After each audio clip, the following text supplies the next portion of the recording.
जो हम ये टेलीस्कोप यूज करते हैं या हम ये जो सिंपल माइक्रोस्कोप यूज करते हैं, इन माइक्रोस्कोप और टेलीस्कोप इनको यूज करने में हमें कुछ ना कुछ खामियों का सामना करना पड़ता है। इन लेंसेज में जो हम ये टेलीस्कोप या माइक्रोस्कोप यूज करते हैं, इनमें हम लेंसेज यूज करते हैं और लेंसेज में कुछ डिफेक्ट होते हैं जिनकी वजह से जो हमें इमेज जितनी शार्प बननी चाहिए, जो हमें बनाना है, जो हमारी रिक्वायरमेंट है, वो कभी फुलफिल नहीं हो पाती।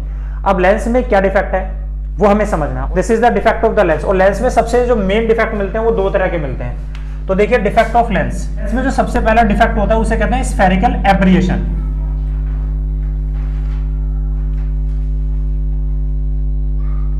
एब्रिएशन डिफेक्ट क्या होता है? स्फेरिकल एब्रिएशन देखिए, जैसे कि एक हमारे पास एक लेंस दिया हुआ है, this is suppose to be lens.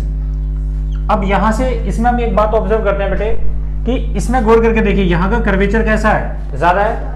यहाँ का कर्वेचर कैसा है? कम है। अब इसका कर्वेचर ज्यादा है तो इसकी मोड़ने की ताकत कैसी है? ज्यादा है। जबकि ये सरफेस ऑलमोस्ट कैसी है? फ्लैट है। इसकी मोड़ने की ताकत कैसी है? कम है। ये किस तरह से बिहेव कर रहा है? एक स्लैब की तरह। और ये किस तरह से बिहेव कर रहा है? एक प्रिज्म की तरह, एक कर्व सरफेस की तरह बिहेव कर रहा है। तो यहां से देखिए, जब यहां से लाइट पड़ के जाती है, ये वाली लाइट यहां से पड़ के जाती है ऐसे, तो यहां से बेसिकली इसमें ये ऑब्जर्व करते हैं कि यहां से जो लाइट जाती है, ये लाइट यहां से कम बैंड हो पाती है। ये इसकी फोकस कहां बना? ये यहां जाके बनता है इतना दूर।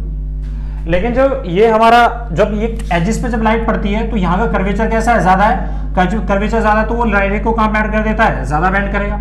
तो फोकस मुझे यहाँ भी मिल रहा है, फोकस मुझे यहाँ भी मिल रहा है। ये नहीं, यहाँ से अगर ले जाएगी तो इसका फोकस कैसा होगा? यहाँ से ये रहा। यहाँ से जाएगा तो ये कैसा होगा? यहाँ होगा।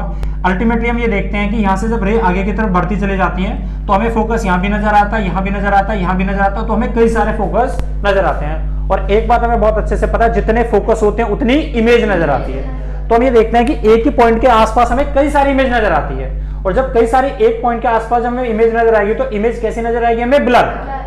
तो हम ये समझ नहीं पाएंगे कि एक्चुअल इमेज कौन सी है और उसका साइज एक्चुअली में क्या है। तो दिस इज द बेसिक और common defect ever to be seen in the किसमें? लेंसेज।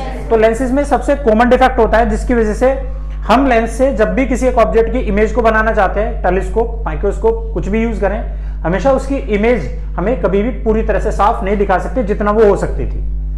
ये बात, तो ये वाला जो डिफेक्ट होता है उसे हम क्या कहते हैं? Spherical aberration. इसीलिए आप लोगों ने देखा होगा जो आपके स्कूल में जो टीचर्स होते हैं, अगर आपने प्रैक्टिकल करे होंगे तो आप लोगों ने देखा होगा आपके जो टीचर होते हैं, जो आपके लेंस होते हैं ना, लेंस ये इस लेंस को यहाँ पर क्या करते हैं? एक पेपर के साथ ऐसा मार्क करा देते हैं। आप देखिएगा, टीचर कहते हैं कि जो लेंस होता है उसको साइड से क्या करो? कवर कर लो पेपर के साथ। ये पेपर के साथ ऐसा कवर करा देते हैं। तो सिर्फ हम लेंस का कौन सा पोर्शन यूज करते हैं? ये बीच वाला। क्या यूज करते हैं? बीच वाला। हम ये वाला जो एज वाले पोर्शन होते हैं इससे कम से कम यूज करने की कोशिश करते हैं। और अभी इसका एक सेकंड यूज हो रहेगा, सेकंड इसके एक फॉल्ट हो रहेगा इसमें कि हम चाहते नहीं है कि लाइट एज पे से पास होके जाए। हम क्या चाहते हैं? बीच में से होके जाए, मिड पोर्शन। तो इसलिए क्या करते हैं, यहाँ पर इस चीज को कम करने के लिए क्या करते हैं, यहाँ पर एक पेपर के साथ उस लेंस को ऐसा मार्क कर देते हैं, या कोई टेप लेते हैं, उस टेपिंग के शुरू करते हैं, उसके जो आउटर एज होता है उसको क्या करते हैं? मार्क करते हैं। तो हम एक बीच वाला पोर्शन यूज करते हैं जिसमें से, और आपको पता है जब बीच वाला पोर्शन होगा तो एक बात अच्छे से भी पता है कि बीच वाला पोर्शन और क्या नहीं कर सकता, ये स्लैब की तरह काम करेगा। स्लैब की एक स्पेशलिटी है कि वो लाइट के कलर को तोड़ता नहीं है। तो अगर व्हाइट लाइट गई थी तो व्हाइट की व्हाइट लाइट ही तो जाएगी। तो इसलिए हम बीच वाले पोर्शन को ज्यादा प्रेफर करते हैं। तो this is the common defect is seen in the lenses. तो इसे क्या कहते हैं? Spherical abrasion. स्फेरिकल में उसके साइज की वजह से भी क्या होता है, उसमें हमारे डिफेक्ट आ जाता है, हमारी इमेज साफ नहीं बनती। दिस इज क्या? Spherical aberration. और दूर कैसे किया जाएगा? लेंस को कवर कर देते हैं उसके एजेस को, उसकी वजह से हम इसको कम कर सकते हैं। दूसरा इसमें आता है दिस इज क्रोमेटिक एब्रिएशन। क्रोमेटिक एब्रिएशन ये क्या होता है?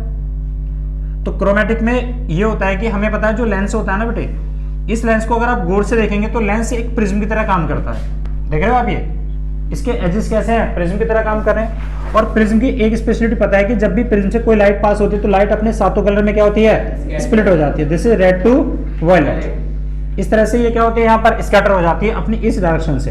ये तो पढ़ा हम लोगों ने। तो हम ये देखते हैं कि यहाँ पर जो लेंस है, जब यहाँ पर जब लाइट आगे पड़ती है, क्या पड़ती है बेटे? जब यहाँ पे लाइट पड़ती है तो लाइट पड़ने के बाद क्या होती है? ये अलग अलग कलर में क्या होती है? यहाँ पर स्प्लिट हो जाती है।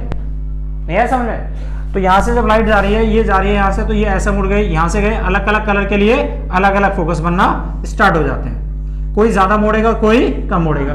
यहां से देखते हैं कि जब लाइट पड़ेगी तो कौन से कलर को ज्यादा मोड़ेगा, ये प्रिज्म किसे सबसे ज्यादा मोड़ता है, वॉयलेट को। तो हम देखते हैं कि वॉयलेट वाला तो यहां चला जाता है जबकि रेड वाला आगे पहुंचता है। नहीं है बात समझ मेरी बात? तो अगर इसका मतलब यहाँ पे अलग अलग हमें कलर की क्या मिलेंगी, फ्रिंजेस मिलना शुरू हो गई। यहाँ भी फोकस मिला, यहाँ भी फोकस मिला, लेकिन सब फोकस कैसे हैं, कलर फोकस हैं। तो मतलब एक ऑब्जेक्ट जिसकी इमेज हमें देखनी थी वो इमेज कैसी नजर आ रही है, अलग अलग कलर में नजर आ रही है। फिर से वही काम होगा, एक ऑब्जेक्ट की इमेज हमें अलग अलग जगह, कई जगह नजर आ रही है, और कैसी नजर आ रही है, कलर फ्रिंजेस नजर आ रही है, कलर इमेज नजर आ रही है। तो हमें इस जिस ऑब्जेक्ट की इमेज को देखना था वो कभी हमें क्लियर नजर आती नहीं है।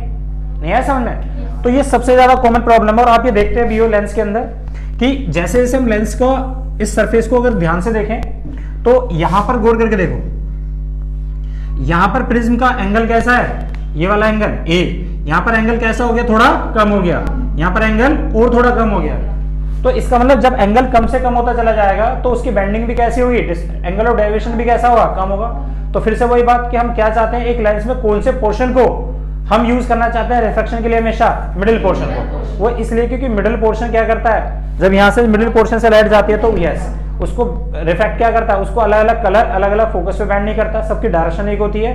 और नंबर दूसरा क्या होता है, अलग अलग कलर की फ्रिंजेस भी इसमें देखने को नहीं मिलती, मतलब फ्रिंजेस मतलब अलग अलग इमेज भी बनने को नहीं मिलती। तो इसमें क्या करते हैं गुड़िया, यहां से जब लाइट जाती है तो ये देखते हैं कि इस वाले यहां से एक लाइट गई, फिर से यहां से लाइट गई, इन दोनों ने एक पॉइंट पे मोड़ दिया। तो ये सपोज टू बी यहाँ पे क्या थी, रेड कलर, लेकिन जब ये कलर यहां से जाता है तो हम क्या देखते हैं, वॉयलेट को कहां मोड़ देता है, वो यहां मोड़ देता है। इसी बीच में सारे कलर तो आ जाएंगे, तो अलग अलग फोकस बन जाते हैं, अलग अलग इमेज बनती है। फिर से वो दिक्कत आने लगी, इमेज हमें साफ नहीं नजर आ रही। अब इमेज नहीं नजर आ रही साफ, तो इसमें हम क्या करते हैं, जो लेंस यूज करते हैं वो लेंस कैसे होते हैं, क्राउन और फ्लिंट के होते हैं, क्राउन और फ्लिंट। ये लेंस ऐसे होते हैं बेसिकली, मतलब एक लेंस दो लेंसों से मिलकर बनाए जाते हैं। और flint lens, this is the crown, this is flint and this is the crown. अगर यहां से लाइट पड़ के जाती है तो ये एक लाइट को क्या करता है, बैंड करेगा, भाई प्रिज्म सातों कलर में तोड़ देगा, ये दोबारा क्या करेगा, उसकी पोजीशन को दोबारा वैसे ही कर देगा। तो इसलिए यहां पर क्या करते हैं, क्राउन और फ्लिंट की मार्किंग कर देते हैं। ऐसा नहीं भी हमारे पास अवेलेबल है तो यहां पे इसको ऐसा लगा देते हैं, दिस इज क्राउन और flint, this is flint, this is flint. Flint थोड़ा ज्यादा मोड़ता है, क्राउन थोड़ा कम मोड़ता है।